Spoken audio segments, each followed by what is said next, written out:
we go, Huskies. It's time to get some paint on our trim, okay? So we've got window trim, casing plus trim. We got baseboard molding that's going across the bottom. Here it is all, right? Pre-cut, laid out, shaped and sanded. Now it's time to put our color on. This is the color I chose.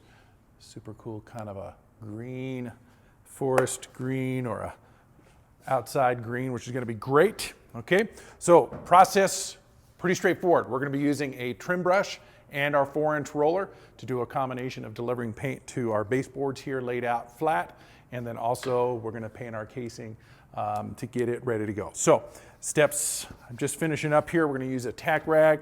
Want to make sure we wipe off all of our edges. So 4 edges, 1, 2, 3, 4. Make sure all of that is clean from the sanding debris. And then across the surface, don't need to worry about the back because we're not putting paint on that, but wiping down all of our surfaces, we are good to go. I'm going to go ahead and start with painting our casing. So this will be a combination of using our trim brush plus the roller. Try to get this done as fast as we can. I'm going to go ahead and cut away a little bit closer so you can see how this is going to go together. All right, here we go. I'm going to go ahead and start with our trim brush because we're going to start with the cut in, right? Any place that we cannot reach with our roller, we're going to have to cut that in. So right here in this inside 90-degree corner, that is definitely an area we're not going to hit with our roller. So I'm going to lay that paint in on the main surface and then also on the edges. We're going to make sure we get this coated as well as we can, so that we can come back and just do a light second coat if we need to. But when we're cutting in, we're going to do our vertical surface and then our horizontal surface. And we just need to get the first, I don't know, 1 to 2 inches covered, because then we can roll right up to that edge and get the rest of it with the roller. Okay, so we're going to hit that edge a little bit here, cutting in both sides, feathering it out. Good to go. All right, let's do the next corner.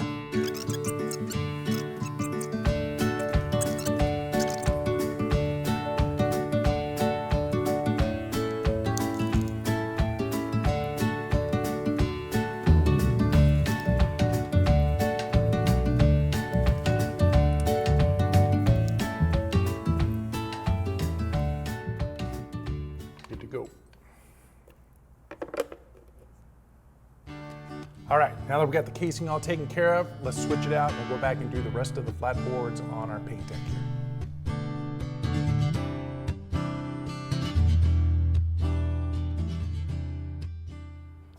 All right, so when we're painting our flat pieces here on our paint deck, we're gonna be using roller only. Technique is we're gonna roll all the edges first, so 4 edges, and then finish with the top surface so we can back roll it and keep it nice and clean, all right?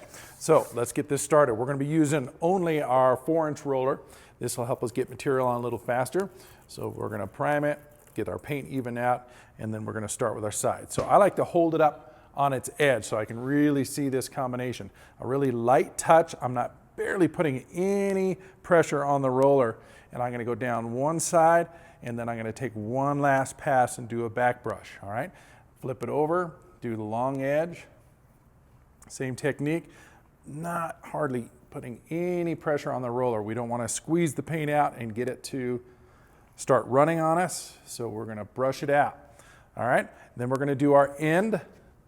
This is one area where we may have to definitely do a 2-coat.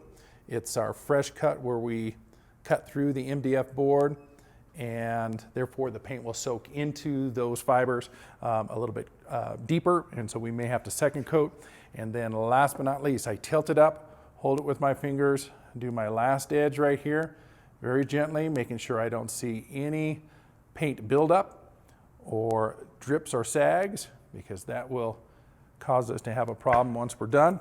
Then we can lay it flat, and then we're going to take our 4-inch and go right down the top surface, okay? If you get any tracer lines, because we just did that means area where the paint is not being distributed onto our main coat, just roll it back and forth a little bit, get the paint even back on your roller, and then it should be able to lay that all in. You can see my technique. I'm just doing light rolling, right? A little back and forth, get the paint distributed, and then here's the back brush. Once I'm done, top to bottom, one complete roll all the way across. And if you could see it close up, you'd know that that's a nice Eastman coat. Piece 1 done. All right, let's go ahead and speed it up. I'll get the rest of this done and then we'll get her finished and dried.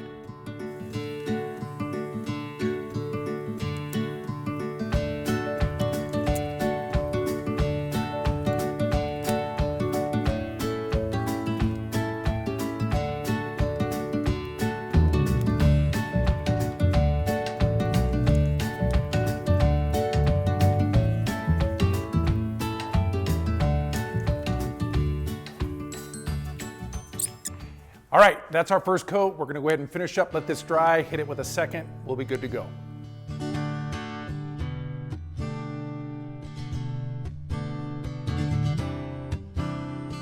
All right, Husky Building Company, here we go. Coat number 2, real quick. You can see up close here that we've got some holidays in here.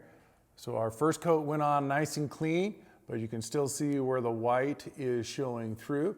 And so the good news is on our second coat, same techniques, but it's gonna roll out probably twice, 3 times as fast. And so we're gonna go back, we'll cut in the corners on our window casing, roll out the casing, hit our trim work one more time. We'll put it in fast motion here and we'll have this thing done. See how she rolls, let's do it.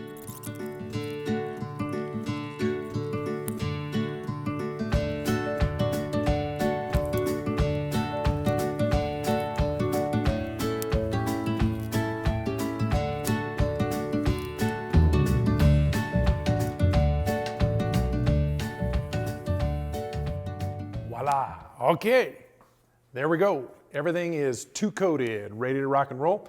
We're gonna let this thing dry up. We'll be back in the next segment to be able to show you how we're gonna mount this thing up using the special remove and repaint technique and some finishing screws.